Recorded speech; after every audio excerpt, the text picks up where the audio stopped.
The message was only a few lines long, but it changed the course of the Second World War.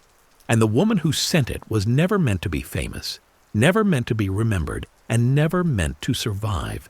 Yet in the spring of 1944, she transmitted a coded signal that set in motion events that would lead directly to the liberation of Western Europe and the collapse of Nazi Germany. And her name was Noor Inayat Khan, a British agent working deep inside occupied France as part of the Special Operations Executive, a woman born into royalty and raised in pacifism who became one of the most dangerous radio operators the Third Reich ever hunted. Noor was not raised to be a spy.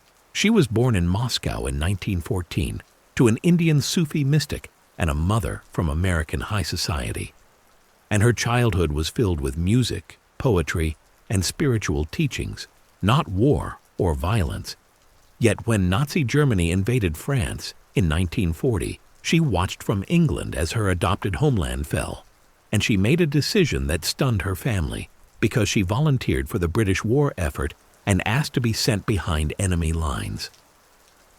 The Special Operations Executive, created by Winston Churchill to set Europe ablaze, trained Noor as a wireless operator, one of the most dangerous roles in the entire resistance network.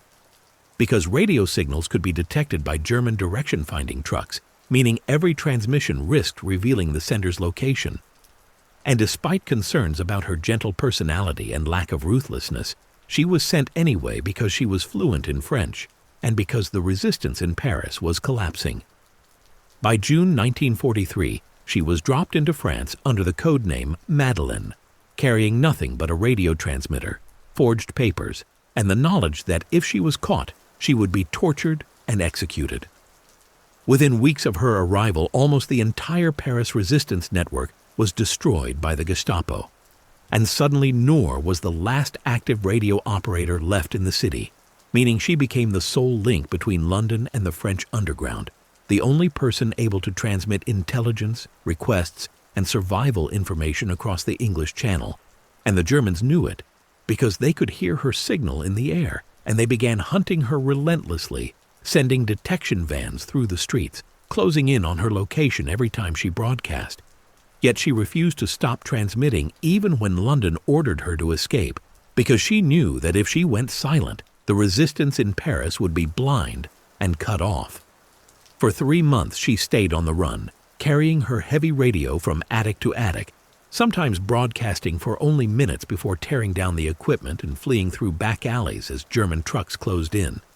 And during that time she sent dozens of messages that kept resistance cells alive, coordinated sabotage operations, and provided critical intelligence about German troop movements, supply routes, and security patterns across northern France. One of those transmissions, sent in late 1943, contained information that would later become vital to the Allied invasion of Europe, because it revealed that German security in the Paris region had been gutted by the destruction of resistance networks, meaning that vast areas of France were being held together only by thin layers of occupation troops and overstretched police units. And when Allied planners in London were preparing for Operation Overlord, the invasion of Normandy, this intelligence helped confirm that the German grip on occupied France was weaker than it appeared, encouraging the Allies to push forward with the largest amphibious assault in history.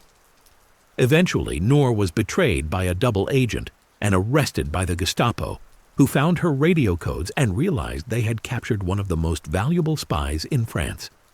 And for months, she was interrogated, beaten, and tortured.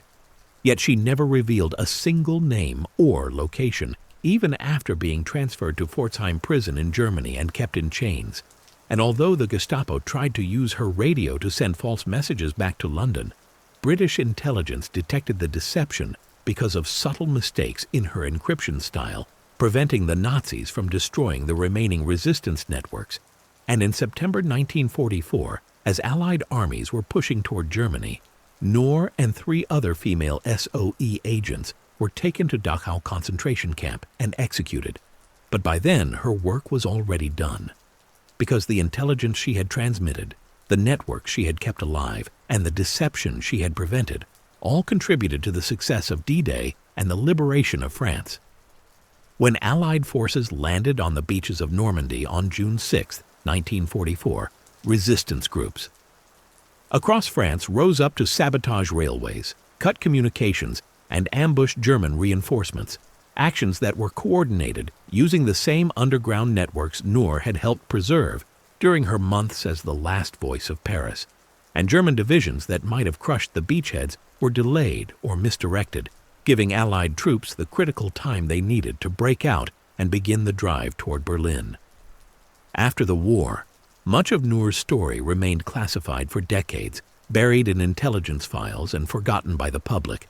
But eventually her role was revealed, and she was posthumously awarded the George Cross by Britain and the Croix de Guerre by France, recognition of a woman who had sent one message after another into the darkness of occupied Europe until the Nazis finally silenced her. And yet the impact of her courage could never be erased, because in a war decided by armies and bombs, one woman's radio signal had helped change the fate of a continent. And even now, her voice still echoes through history, a reminder that sometimes the smallest transmission can carry the greatest weight.